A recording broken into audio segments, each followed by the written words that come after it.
接下来呢，我们要邀请的是亚洲大数据分析龙头 Vpon 威朋大数据集团吴詣泓执行长。Let's welcome Victor， 掌声欢迎。谢谢大家。我刚刚听那个潘博士。Thank you. Dr. Pan mentioned about small ice or 小兵 who understands and can translate natural language. So, well, maybe the interpreters will lose their job in the future.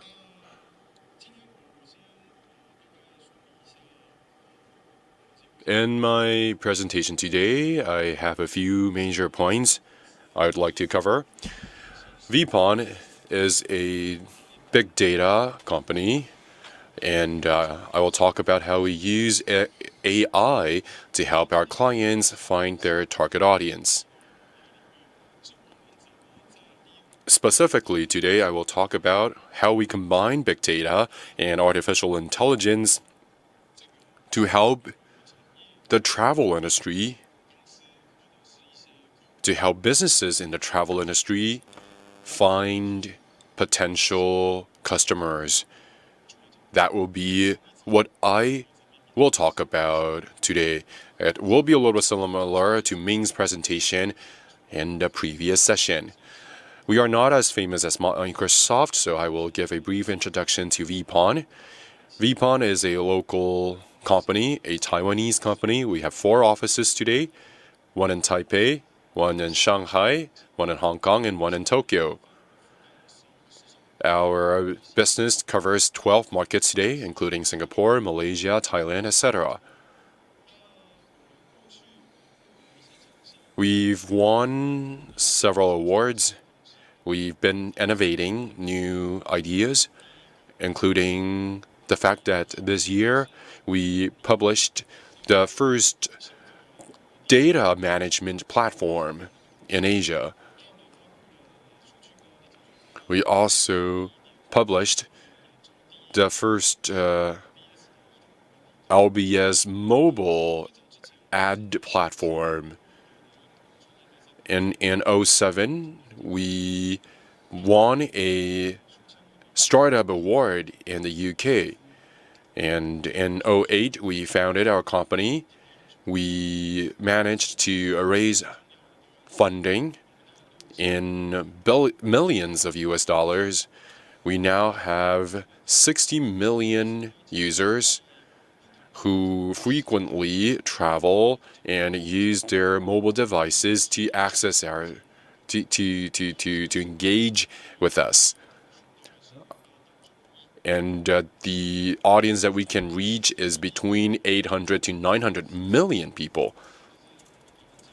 And then we were also ranked the 3rd by Forbes as a great startup.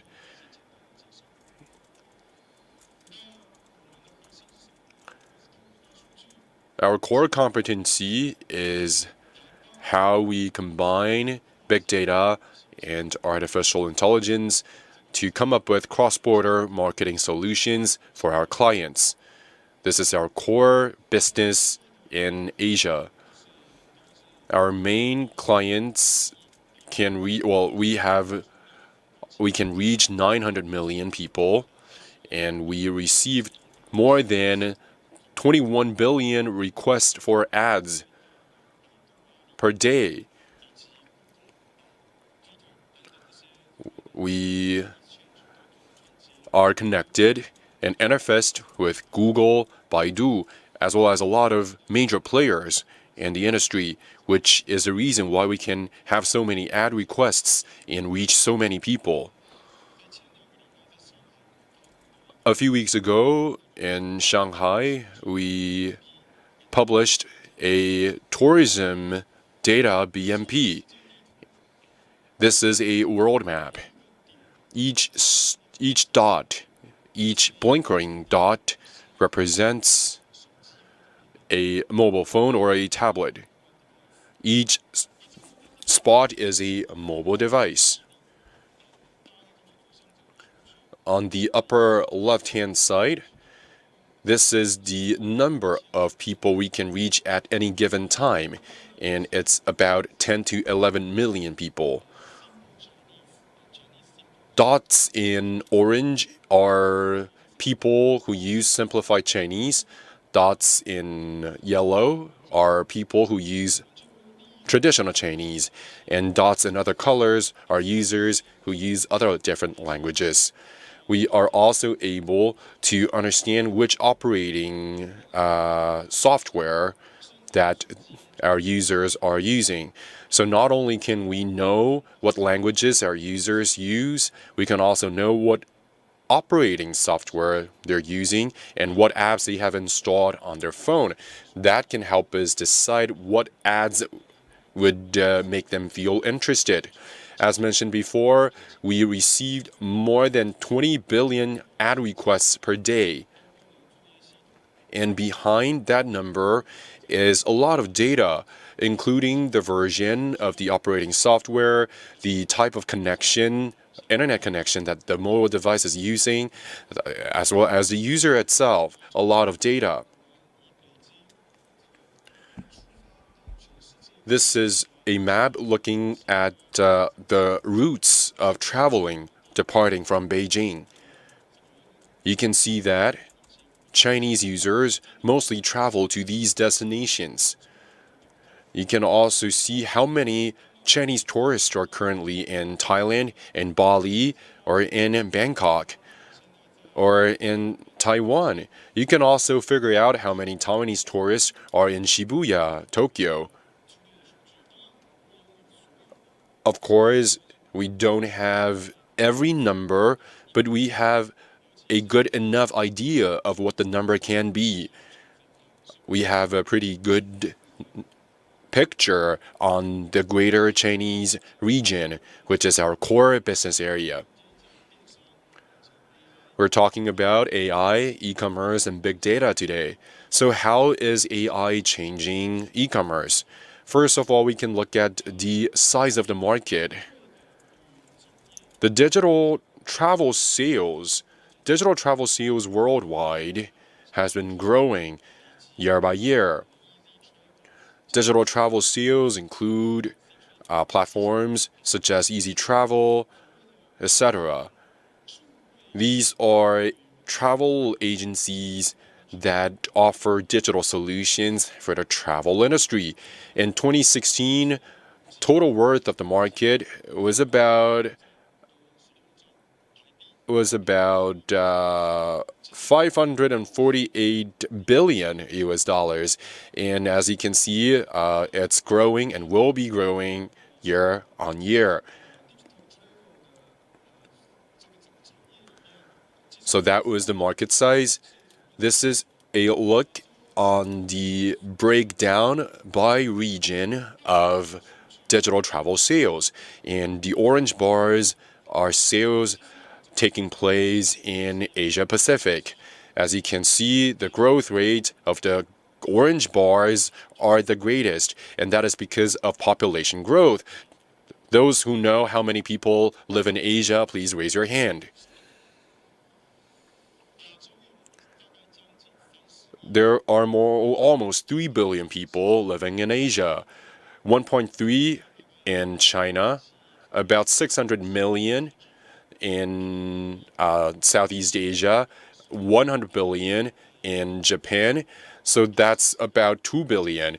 And if you add India, another 1 billion, then you get 3 billion.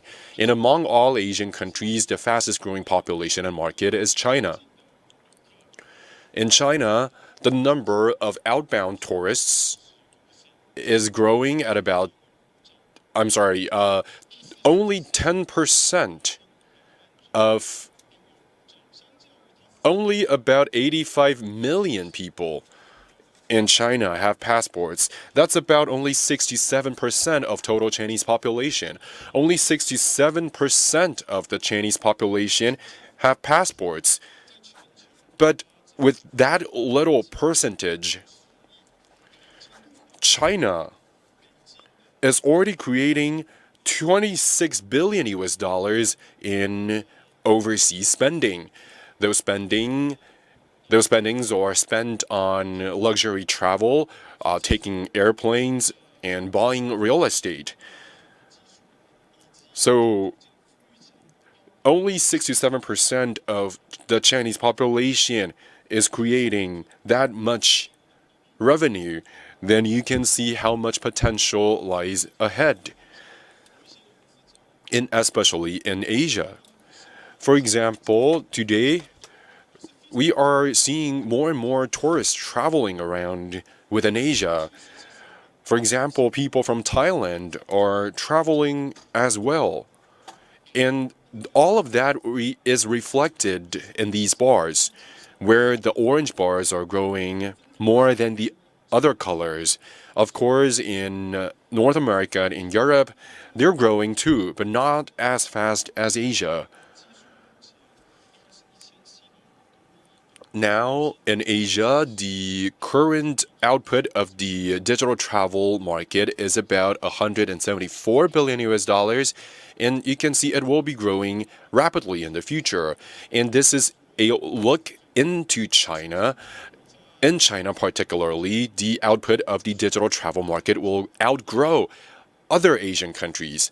Last week, I went to a few events in China. And in China, there are large business groups that are in control of Booking.com or Agoda.com, or rather, a lot of big players in the market, including Agoda.com and Booking.com, they are aiming at China or the Chinese market because it is growing so fast. But even though the market is growing so fast, a big challenge for everyone is that not a lot of people are making money. Those who are actually making money in China, the number of them are less than 5 because the competition is so intense. Despite such fast growth rate, the level of competition in China is making it very difficult for people to actually make money there. This is a look at the habits of tourists in the Greater China region. The first thing that comes to our notice is that in Greater China, an average tourist would spend about 4 hours on their phones. And the top 3 apps that they install on their phones are respectively communication apps, which include WeChat, WhatsApp, Line, and what comes in second is travel apps. And then followed by financial apps. You might feel curious, why do tourists have financial apps installed on their phones? Well, the reason is that people who travel, they enjoy higher social economic status than those who don't. And those who are richer, they travel more, and those who are richer are more likely to have financial apps installed on their phones. The trend of top 3 apps or top 3 types of apps installed in China and Hong Kong are the same, but in Taiwan it's a little bit different. Tourists are more likely to have photo apps installed on their phones than financial apps. Maybe it's because Chinese people like to take photographs more than people from China and Hong Kong. We also realize that those who traffic a lot are also heavy mobile phone users. And they are fond of online shopping.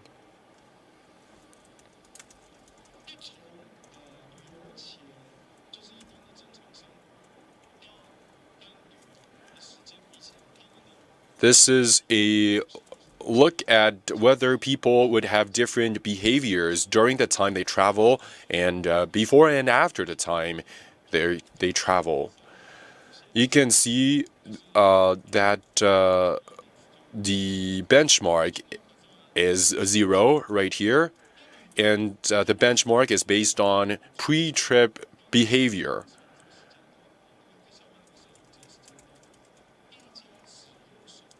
what this table shows is that pre-trip, people use their phones less than during the trip.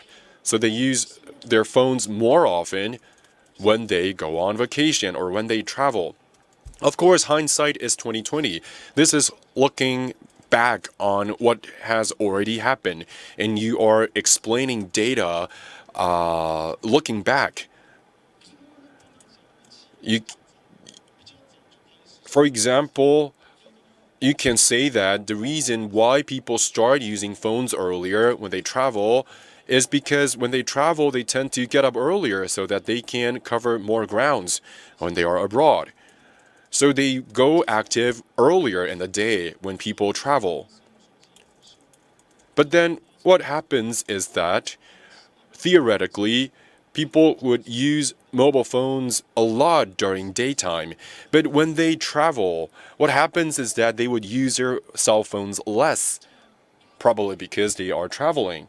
Another trend we have identified is that after 8 p.m., when they're traveling, the use of cell phone would increase dramatically. Can you tell me what's going on?